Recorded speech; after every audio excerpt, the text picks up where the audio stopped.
morning, my name is Josh from CyclonesOZ, and here is your detailed forecast update for November 5th, 2024. We're going to be talking about some strong and potentially severe thunderstorms across the southeast of Queensland and the northeast of New South Wales. Some heavy rainfall also expected to unfold across southeastern and south central parts of Queensland. We'll touch on the tropical weather scene as well and talk about a potential tropical cyclone that we're going to have to be watching in the next 14 days. We'll also talk about the heatwave that's extending across interior parts of Australia. All of that plus more coming up in today's weather forecast. If you are brand new to the channel, please consider subscribing. The support lately has been much appreciated, and I thank you for doing so in advance. But let's start things off over into the southeast of Queensland. We do have quite a lot to be getting through, with a potential severe thunderstorm outbreak expected to develop tonight. And that's on the back of some pretty good thunderstorms throughout the course of yesterday. In fact, a very powerful line of thunderstorms blew through the Gold Coast and Cape Byron area later on at night. It was pretty shattered by the time it got to the Gold Coast area, but still some heavy falls were expected. And a lot of the southern suburbs outside of Brisbane and even into the Brisbane area received up towards 10 millimetres of rainfall. So very welcome stuff indeed up there, and it was substantially more than what we were expecting. And if that's a sign of things to come today, well then we certainly do have our hands full, because we're definitely looking at a nice severe thunderstorm outbreak later on this afternoon and evening. This one's going to originate into the northeast of New South Wales outside of Coffs Harbour and Grafton. You can see it here initiating itself at around about 2 or 3 p.m. local time, just a little bit further inland, and we will likely see severe thunderstorms right out of the gate with this one. They're going to develop pretty rapidly, and we'll likely see some supercell storms, like I said, right out of the gate at around 2 or 3 p.m. local time. These storms will, however, rapidly upscale, especially outside of Coffs Harbour and Grafton, and collapse in on themselves by around about 5 or 6 p.m. local time. We'll likely see a weakening trend of thunderstorms in this general area before at around 5 p.m. we see another round of thunderstorms develop closer to the Queensland-New South Wales border, and this is our southeast Queensland severe thunderstorm situation here.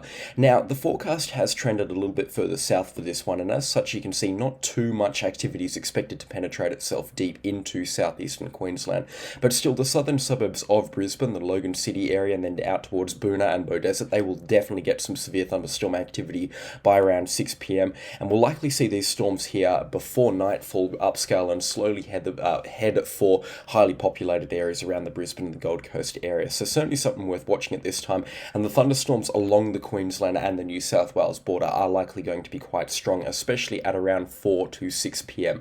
when they're likely to be at their strongest. We'll also see thunderstorms and the chance of thunderstorms extending further up the Queensland area through Toowoomba, Crow's Nest up towards Kingaroy, and as far north as about Edgersfield as well, getting up towards Mount Perry and the northern parts of the Sunshine Coast at around this point, but that's likely where the thunderstorms are going to stop. Unfortunately, for locations further inland that have been peppered by severe thunderstorms over the last couple of weeks, the chances of thunderstorms does look pretty minimal at this time. We could see a couple of them fire up around Rolleston. Again, not expecting anything crazy out there. They've had a couple of days of quieter weather, which is good news for them. I bet they're absolutely sick of the thunderstorms right now. But yeah, the concentrated area of severe thunderstorms is going to be in the northeast of New South Wales and the immediate southeastern corner of Queensland, a very isolated pocket of eastern Australia albeit, but still we're going to see some pretty nasty storms fire up here. Now the main hazards tonight are large hailstones, heavy rainfall and damaging winds, stock standard stuff with severe thunderstorms. If we do get supercells materialising, which does look pretty likely at this time, especially close to the Queensland and New South Wales border outside of Lismore, Warwick and Stanthorpe, then we're going to be looking at the risk of destructive winds and giant hailstones embedded there. But in terms of a risk for those destructive winds and giant hailstones, what I'd classify as very dangerous impacts, the risk for major populated centres at this time doesn't look too high at all. Now, the forecast is about the same as yesterday, which means there is pretty good model congruency. It means that this weather event is likely to unfold exactly how the forecast models are saying, which gives me great confidence in this forecast. So let's break down what is driving this forecast for you right now. It's going to be a warm one. There's no secret about that. You can probably already feel it in the air across southeastern Queensland and into the northeast of New South Wales. Those temperatures are rising right now, with temperatures already into the early 30s for parts of the southeast of Queensland. Brisbane right now with a top of 29 degrees Celsius, and then further inland out towards St George, Chinchilla, further inland those locations, you're looking at temperatures up into the high 30s and early 40s, and it is going to be a stinker out there with some high humidity values also expected, keeping those feels-like temperatures significantly elevated from the actual temperature. We've also got an onshore flow with some warm, moist air off the Coral Sea moving into parts of southeastern Queensland. That's going to be providing the fuel for thunderstorms across this area, where we're seeing those cool, dry air, the cool, dry air meet the warm, dry air, and the warm, moist air, which is going to happen somewhere around here where the cursor is just outside of Warwick, and that's where we're expecting the most severe thunderstorms. Also, convective available potential energy values very high across the northeast of New South Wales, pretty high across parts of the Sunshine Coast and into the Gold Coast as well. Again, they're not crazy into the Queensland side of things anymore. We were seeing much higher values on the forecast yesterday. The highest values now are into the northeast of New South Wales, which tells me that these thunderstorms are likely to be at their strongest into the northeast of New South Wales, but we still do have ample fuel for these thunderstorms to make the most of into the Queensland side of things as well. So once they cross the border, they're not going to completely burn out and die. They will still have a good run over there before weakening out later on in the evening. And it's going to be similar to yesterday as well. These storms will start off small but intense, concentrated but intense, and then rapidly upscale later on in the night, and most likely become a bit of a squall line, slowly traversing into the Brisbane metro area and into the Gold Coast as well. Whether those two locations, Brisbane and the Gold Coast, get significant storm impacts, I don't think there's a high chance at this time, but we will still be hanging out for some damaging winds and heavy rainfall from the potential aftermath of these thunderstorms here, which you can see does move through the Gold Coast later on in the evening at around 8 p.m, but nothing really heavy expected there. Toowoomba could get a couple of showers closer to around 8 or 9 p.m. as well, but it looks like Brisbane for the most part misses out. And then after that, it's a couple of days of dry weather. The thunderstorms do pretty much leave the southeast of Queensland, which I bet a couple of people are really hanging out for, because we have had a pretty stormy run over the last month. It's peak storm season, of course, but a couple of days of dry weather would be very nice across some locations of Queensland's southeast. We do have a couple of storms expected to fire up further inland on Wednesday. We also have storms returning on Thursday as a weak low pressure system moves through the central parts of Queensland and New South Wales. We could see actually a severe thunderstorm outbreak on Thursday up into the Sunshine Coast, so certainly something I want to look at in greater detail. And Friday is also a day that I want to talk about in greater detail as well, because we do have a potential severe thunderstorm outbreak, and this one is classic southeastern Queensland for this time of the year. Just a sweeping line of thunderstorms expected to blow up, severe supercell thunderstorms expected initially before upscaling into a squall line later on, and it looks like the Sunshine Coast is going to get some pretty nasty impacts by later on Friday evening, so certainly something we're going to have to touch on in greater detail. I will take a look at this forecast in great detail tomorrow, but just the heads up right now, we're expecting two areas of significant thunderstorms to develop, one at around 4 p.m. local time around the Gold Coast and Tweed Heads, and then one later on at around 5 or 6 p.m, most likely going to be a bit of a squall line with some stronger embedded thunderstorms in it, expected further up the Sunshine Coast. So certainly something that's quite interesting now, and certainly something that I want to keep a close eye on, which we'll talk about in tomorrow's forecast update. Bit of reprieve this weekend, no real showers and thunderstorms expected on Saturday. Before Sunday, we get another outbreak of severe thunderstorms, and this is going to lead me very nicely on into the next part of the video, where we're going to see a rainfall event develop next Monday on the 11th of November across the southeast of Queensland and into the northeast of New South Wales. Now, this rainfall event just starts with some light showers and embedded thunderstorms here and there on Monday afternoon before upscaling into a big low pressure area powered rainfall mess across parts of New South Wales and into the southeast of Queensland. You can see here some pretty heavy falls are actually expected from this rainfall, and this is a pretty interesting thing. It's not often that we see something like this on the weather forecast here, but the best way to describe this is just a big blotch of rainfall, a big blotch of cloud and convective activity with a couple of embedded thunderstorms, nothing too crazy on the thunderstorm front, moving through New South Wales and then moving in a thunderstorm fashion up into the southeast and the south central parts of Queensland and delivering some heavy falls there. This is quite difficult for me to describe, so I'm just going to give a heads up in terms of rainfall levels. We could talk about this all day, and trust me, tomorrow morning we will be talking about this in great detail. But in terms of rainfall on Tuesday, some pretty heavy pockets are expected, especially outside of Toowoomba and Warwick. We've also got some heavy falls expected outside of, or more into the coalfields and into the more agricultural parts of south central Queensland out towards Charleville and Roma. So some heavy rainfall is possible out there, and some heavy falls also expected later on Tuesday afternoon and into Wednesday morning into the immediate southeastern corner of Queensland as well. And I'm going to experience it. I'm heading over to southeastern Queensland on Tuesday for a week-long holiday, so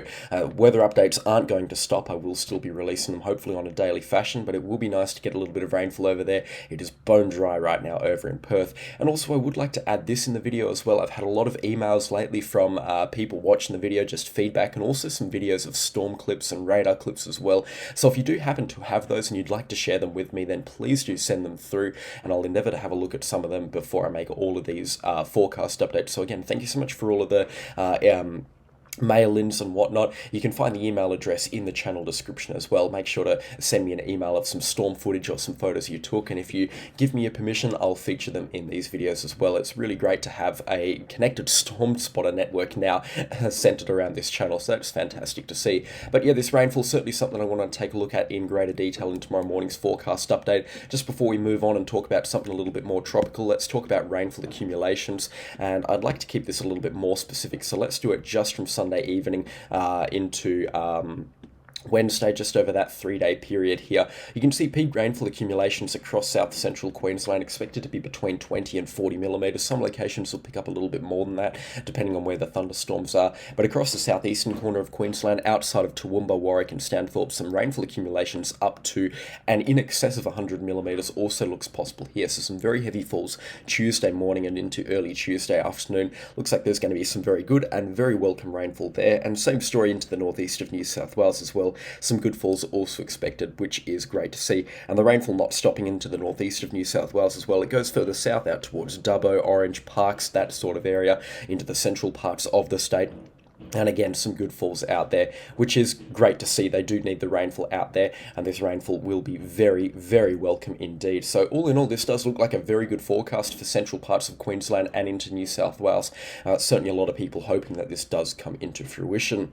And just before we finish off with some temperature forecasts, I would like to talk about the tropics as well. We've got some interesting rumbles happening now. I did cite on the GFS forecast model, but this is on a much longer range version that goes out 16 days, that we do have rumbles of activity. You can see some cyclone activity is possible later on in the month of November. We do have enhanced convection, and this is where it is expected to form, or the low pressure system itself to actually spin itself up around the Solomon Islands here and in the Solomon Sea.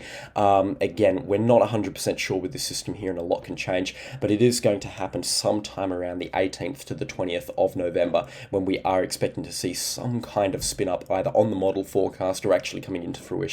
A lot of details still out there for the forecast to decide, and a lot of things can change, but we did, just a heads up, later on in the forecast period, we do have a bit of a spin up expected somewhere here in the Solomon Islands. Now, it is way too early to tell what this spin up will do, so I'm not even going to pretend to make a forecast or know what I'm talking about in regards to this system here, and there is no need to panic whatsoever. I know a lot of people get pretty antsy about the first cyclone, but again, there's just absolutely no reason to panic or start worrying about this system. It's not even on the windy forecast yet, so it's nowhere close in terms of time, and there's no need to begin any preparations whatsoever for this system.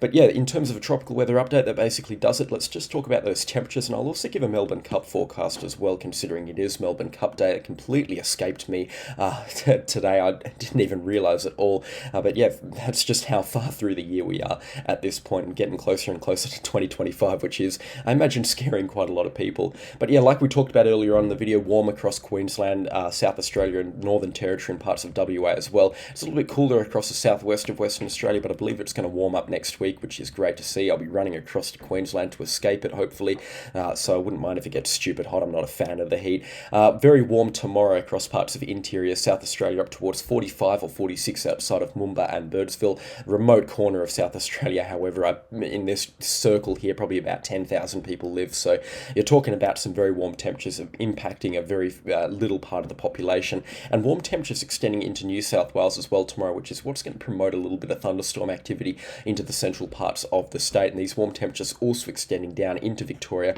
with Melbourne expecting a very hot top tomorrow of 32 degrees before a cool change sweeps in from the south later on. It's going to be a cool night there, typical weather for this time of the year. So yeah, very warm indeed. It's certainly warming up over the next couple of days across central and eastern parts of the nation, which is great to see. I mean, a lot of people really hanging out for summer at this time. I know a lot of people also not looking forward to the heat as well, so I guess it is a bit of a mixed bag forecast. And in terms of the Melbourne Cup, I mean, we couldn't ask for better weather for it. It's going to be a fine, sunny, warm top of 25 degrees over in Melbourne today.